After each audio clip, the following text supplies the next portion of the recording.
Time to fight fear with faith. Jody Paar is a survivor who is no longer staying silent. She and her guest will fuel you up so you too can fight fear. Uplifting and inspirational stories that will rock you to your core. We don't tiptoe around the truth. We steamroll it in a bold way. This is your life, and now is the time to start living it. Get ready for the Faith Over Fear podcast with Jody Paar. Now, welcome Jody Paar to inspire you. Hey everybody, welcome to Fight Fear with Faith. Boy, that is a tongue-tire twister.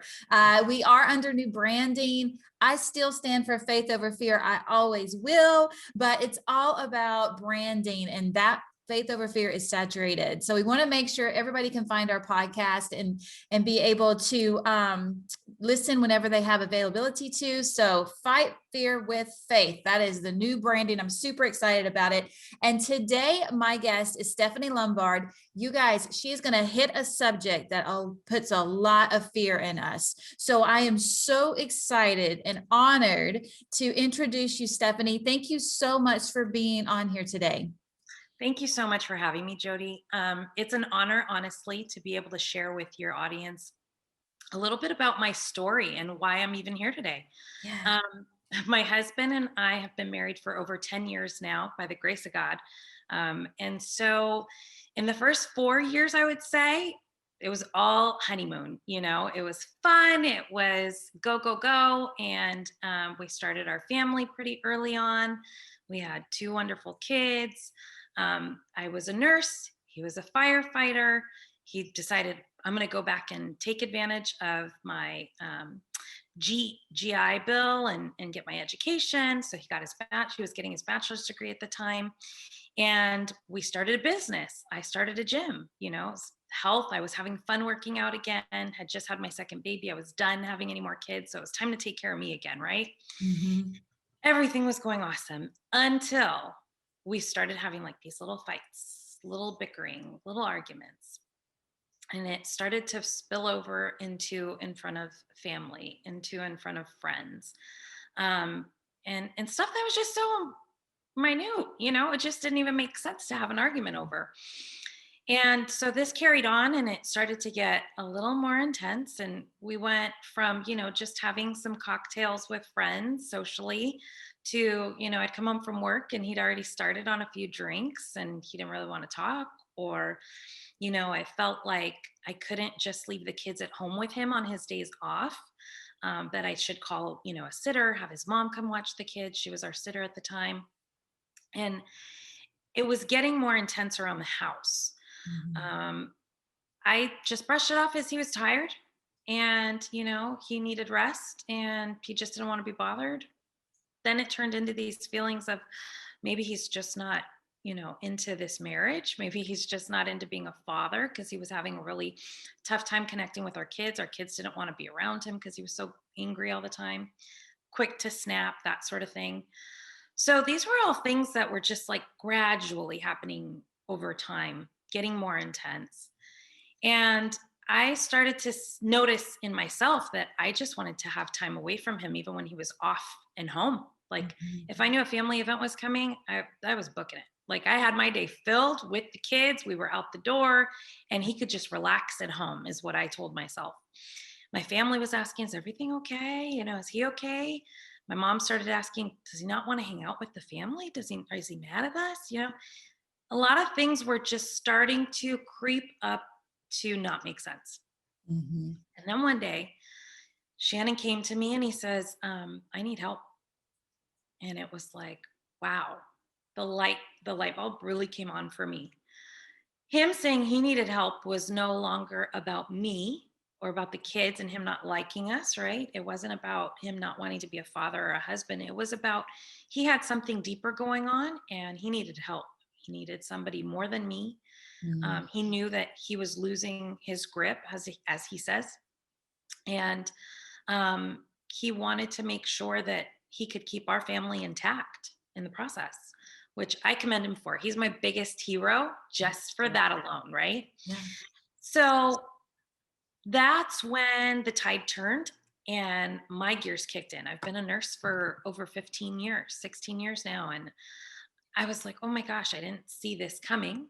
I don't know why, but maybe I was too thick in it. I don't know, too close to it, and just didn't see these red flags coming up, yellow flags turning into red flags kind of a thing.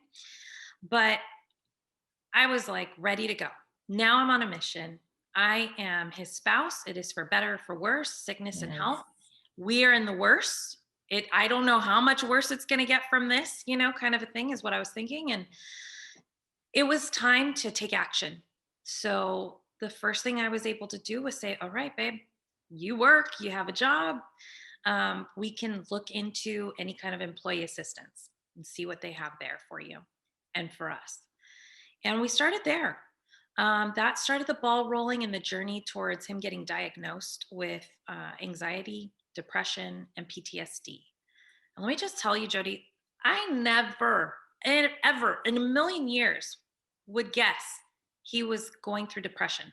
Anxiety, yes, like he would get pretty intense at times, but depression, no. He was the life of the party when we were at a party, whenever we were around friends, whenever we were around anybody else. He's the great time to have, he's always ready to have fun, jovial, engaged. But then he started backing off from those social engagements. So knowing that he was at this place and we were now seeking help, it gave me purpose, it gave me clarity, and it gave us the opportunity to really lean into each other. He had to trust me. He had to trust me that I was going to help him. He had to trust me that when he told me things, I was going to keep him in confidence. And I trusted that he was going to do everything that it took on his end to get to a better place. Mm-hmm. And so on this journey, he basically transformed and changed his story. Sometimes you hear people say, change your story. Mm-hmm. You can be in a really negative place, right? And stuck. And that's where he was. He was in a really negative, stuck place. His crutch was to drink more to sort of numb things out, stay isolated, lay on the couch all day on his day off, not be social, not answer his phone, not answer texts from other people. To now he wants to turn that ship, and I've got to help him do it. And I've got to do it with grace, right? Yeah, definitely. Yeah. And the thing about it is it takes a lot for a man to say, I need help, right? Yes. Because they're the head of the household, they're the provider, they're the ones that are supposed to be the strong ones. Right. So I applaud him for coming to you and saying, I need help. And so that you two are not continuing to go in separate directions, but we're able to come together and fight together. And so I just had to say real quick, that's something that's huge. I had to do that with my husband, and my husband was in your shoes, right? So he's not understanding why I'm so angry. He's not understanding why I'm being so mean. He's not understanding why I'm over drinking and getting angry when I do, right? So that's so awesome that God had him, have the strength to say, I'm not okay. I need help. And you as a nurse and a wife are like, okay, let's go. Yeah. So it was during that course. Thank you for acknowledging that, because that is the number one thing that I really attribute to him being on a journey of pushing towards success daily, is what he calls it now. He's no longer with PTSD in this negative space. He's now changed his story into this positive place of just pushing towards success daily. But I'll tell you, those pushes that he chose were very small. Okay, Jody, it was getting up off the couch and going to the mailbox. Wow. That was a success for the day. Or if he could get to a place where we had a conversation and there was no argument and I would have a smile on my face at some point, that was one of his success. He clocked it. He counted it. He didn't say it out loud to me until later, much later. So it was great. It was great to see him seek help, want help, but then also do the work. And doing the work part took time. It took accountability on his part. It also took, like I said, grace on my part, because as the spouse of somebody going through this is not a broken arm. This isn't a surgery to fix a knee or a shoulder. This isn't something that just outwardly you can see the visible healing process. It's happening internally, and there's no x-ray to say, okay, we're getting better. I see the fracture coming back together, or I see this healing process, or it's whatever it is shrinking, or whatever, going back to normal. None of that. It's really just the day-to-day small steps as a family to communicate better, to listen, to be open, to know when I needed to push just a little bit, when I needed to pull back a little more, because I had my days where, gosh, I was probably the worst spouse, like on him. All right, Shannon, what are we going to do next? And he gave up his career to get better. His choice was, if I stay in this space, I know it's going to keep me in a negative mental state. I need to pull back. He did. He was brave for doing. He gave up his dream job, which was a firefighter. Yeah. Here in our local community. He grew up in Los Angeles, right in Los Angeles. I mean, thousands upon thousands of men and women are applying for these open positions every single time they have an opening, and he's walking away. And because of that, such a taboo thing. It's a taboo thing to talk about mental health. It's tough to talk about mental illness. And for him to give up his job was like, what are you doing? And we heard that within the family, kind of grumblings, mumblings. So we could only imagine, and I can only imagine what his friends or what other people in the department were saying.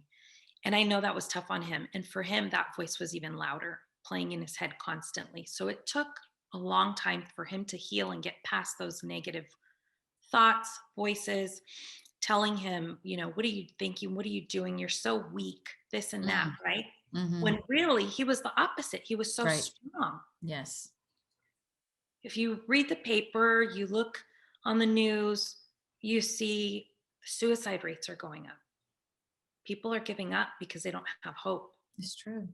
He clung on to the hope. And I was praying. I was praying. The power of a praying wife, honey. Right? The power of a praying wife. I know all about that. I was praying for strength for myself to be a good wife. Yeah. I was praying to be a good spouse. So I was good. praying for him to have the healing and to be able to overcome.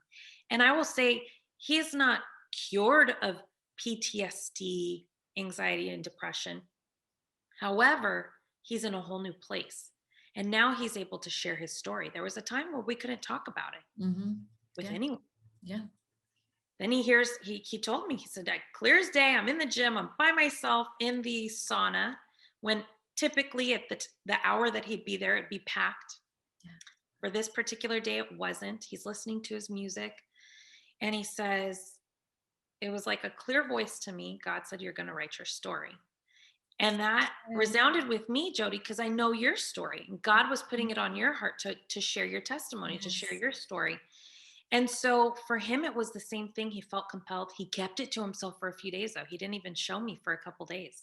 Yeah. And then he finally shared it. And he said, well, whatever you do with it, if you do something, then great. And if you don't, it's going to be forever hidden. And so I said, I've got to share it then. Like, I have to do whatever I have to do. And so here we are today with a book.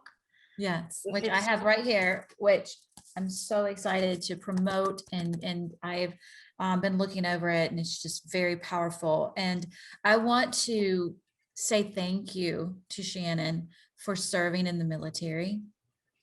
He's a military veteran. Huge. That's huge. And it doesn't, so I don't want to say this wrong, but so often it goes, just taken for granted. And when I see someone in a veteran hat, or I see someone that, and I'll say, thank you for your service. And they kind of look at you sometimes like, and then sometimes they say, thank you for your support. Yeah. Which means so much. Right. And so do you feel this is where a lot of that PTSD came from? Because I know we have a lot of military that deal with this, and what they go through would just blow your mind, the trauma and what they see and what they go through. So I applaud and thank him for his service. Absolutely. Yeah. I'll speak on that. I've asked him, like, what is it, Shannon? What led up to this? He'll tell me it wasn't one thing. Okay. So he had multiple small trauma exposures, including seeing many things by being overseas. He was deployed to Afghanistan 5 times. So in the little over 5 under 6 years that he served, he volunteered, and he volunteered to go in place of a friend at least once or twice to make sure that friend could stay home with family. So he's got a servant's heart. He's always wanted to serve others, and he does it so well. But he saw so many things. Then he went private. So in the Air Force, he went into firefighting. When he left the Air Force, he went into private duty overseas. So he was Wow. in Africa and Iraq privately doing firefighting. And then he came back to the States here in Southern California. And that's when he was hired onto the department out here and served for just about 8 years. And so in that course of time, he witnessed things and then he experienced things, bad fires, a lot of death, Death. destruction, mayhem, everything in between, right? And so he describes it as having a box, and the box was in the back of his head, and the box had a lid, and the lid was contained and it was closed. But he said gradually over time that lid was coming open and he couldn't put the lid back on the box. And so that's when these thoughts just would keep him up at night. They'd swirl around. They would give him nightmares. It's been a long time since he's had a nightmare, but Praise God. every now and again, something will happen. And so if I hear him, having a night terror, I know how to gently check on him and wake him up easily so that he can ease out of it, calm down, catch his breath, and then go back to sleep. But there's things that I've learned. So because he asked for help, because he brought it to me, I was actually able to be his support. And I now recognize triggers. So one of the biggest triggers right now, and I'm sharing this because I'm in healthcare. So the automatic thought is we're experiencing a pandemic, coming out of a pandemic. Everybody should wear a mask. Everybody should protect themselves, protect others. And I believe that you should do what you're comfortable with doing.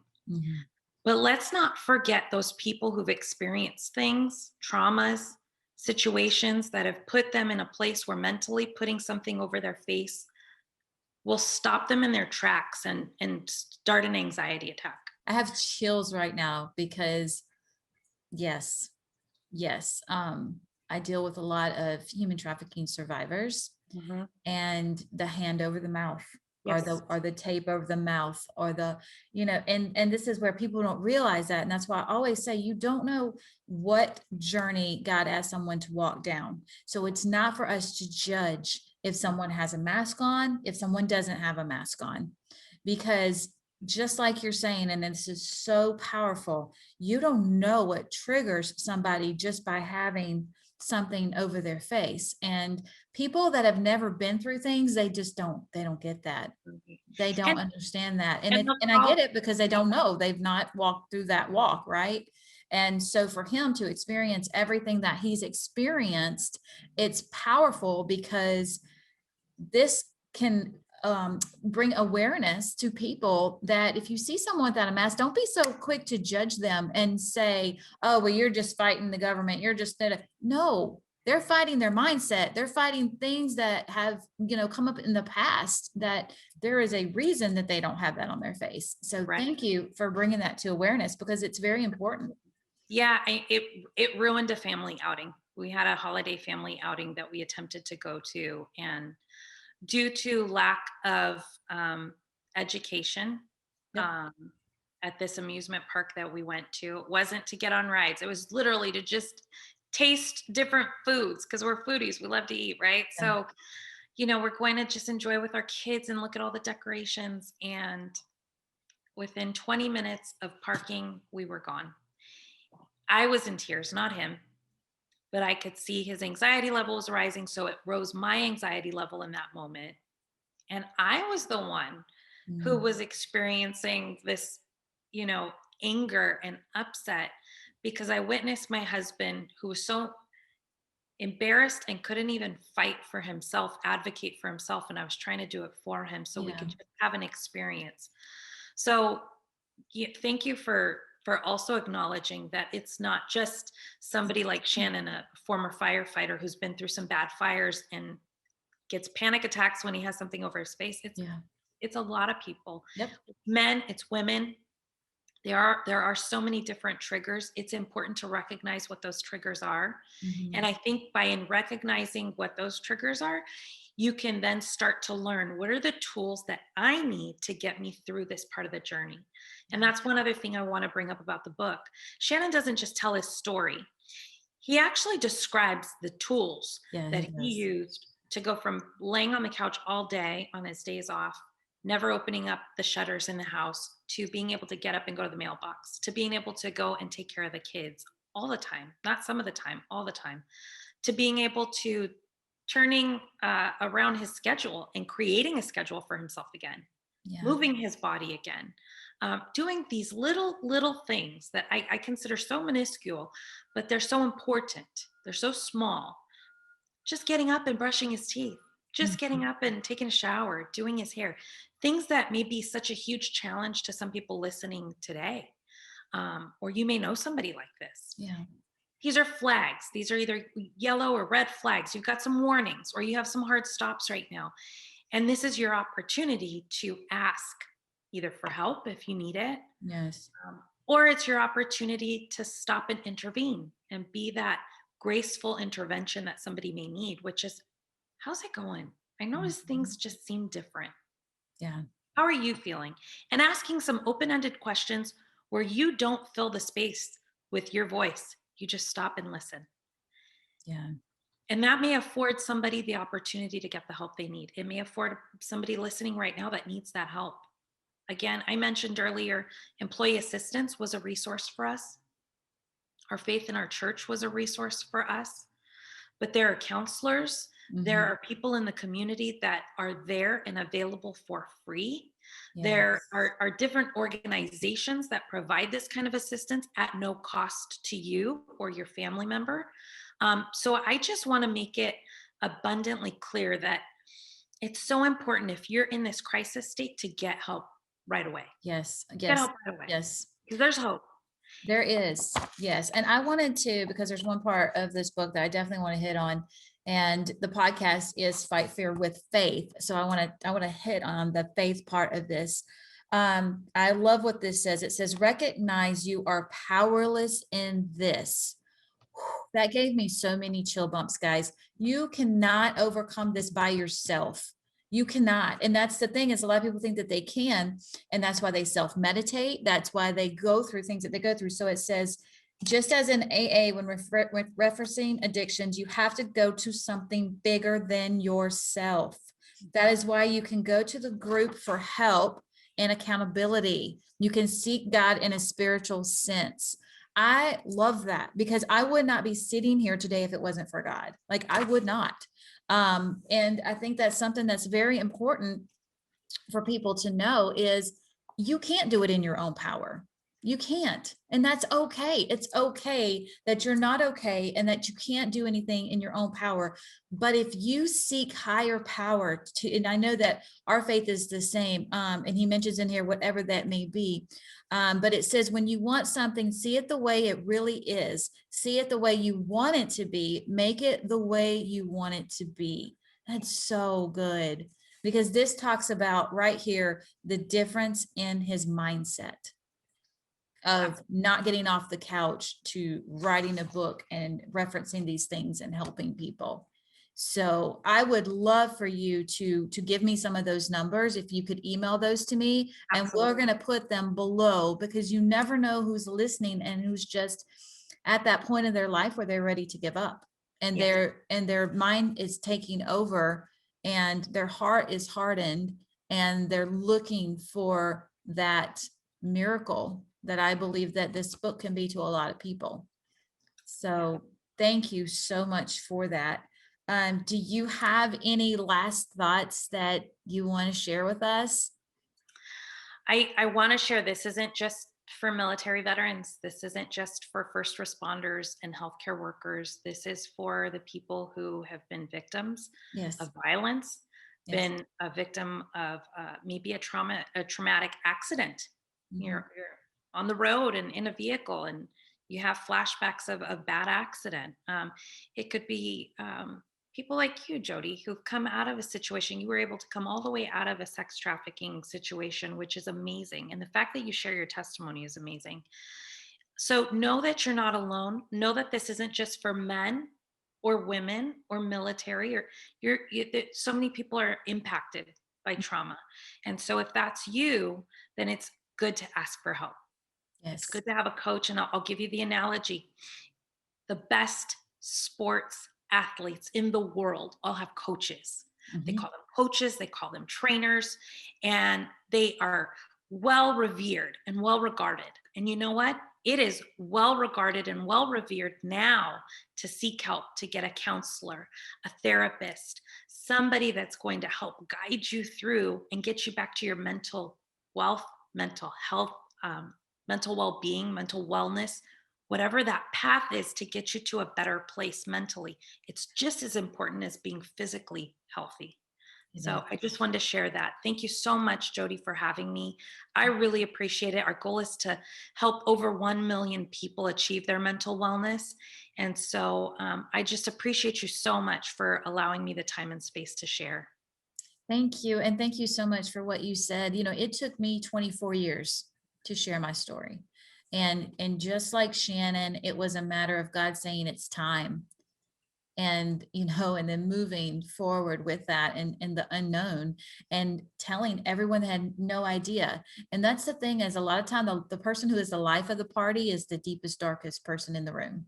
Yeah. And that just gave me chill bumps, because they're trying to hide what they're really feeling inside. So just like, you know, Stephanie's saying, guys, we all have different journeys. It could be childhood trauma. It could be, and I loved how you referenced the wreck, because that will definitely, you know, give somebody PTSD, you know. And just, I love how in your book, PTSD doesn't stand for what normally it stands for. It stands for pushing towards success daily. Yes, because that takes the place of what the negative meaning of it actually is. And that's powerful. So guys, I appreciate you listening and watching. I am going to list the references below. I will list how you can get this book. I will list how you can contact Stephanie and Shannon. We appreciate you watching so much. I pray this just spoke to your heart. And if you're in this place, please seek help, guys, please. There's nothing weak about that. There's nothing like being a sissy. It's not, you cannot do it on your own. So seek help. You can learn more about me at jodypaar.com, JODYPAAR.com. I also do spiritual life coaching, and I just want to give back because I've had so much given to me. So thank you, Stephanie, girl. I appreciate you. And thank you guys for tuning in. We'll see you next time.